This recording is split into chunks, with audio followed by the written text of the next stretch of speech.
It's from inside this building that many decisions to back the Zionist assault in Palestine were taken. And from inside the same building, the White House, voices are raising even more to protest the Biden administration's approach in supporting the war of the Zionist forces in Gaza. One of those voices is Tariq Habash, who decided to leave the White House and resign from the administration in protest of President Joe Biden's actions regarding the war.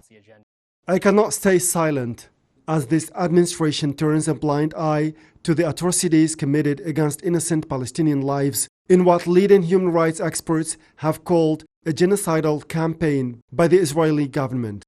Experts say U.S. support for the Zionist entity can only be described as actual, practical participation in the war on Gaza. Within only 72 hours, Washington supported the occupation army with heavy bombardment aircraft that's been used to commit the ugliest forms of genocide against civilians in Palestine. This unwavering support reflects the amount of attention given by successive U.S. administrations to establishing an occupying state in the Middle East, which the United States considers a vital partner in the region, with which it has common strategic goals.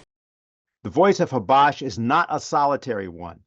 A letter signed by 17 anonymous staffers of Joe Biden's re-election campaign says, quote, "The administration's response to Israel's indiscriminate bombing in Gaza has been fundamentally antithetical to the values of justice, empathy, and the dignity of human life, and we believe it can cost you the 2024 election," end quote. These staffers call on Biden to take 5 actions, bring about, quote, "an immediate permanent ceasefire." They also call for ending unconditional military aid to Israel, and they say to end the conditions of apartheid, occupation, and ethnic cleansing that are the root causes of this conflict. A wave of resignation over Washington's handling of the war on Gaza, and the 68% of the people now supporting a ceasefire in Gaza make U.S. assistance to the Zionist entity seem to come closer to a turning point.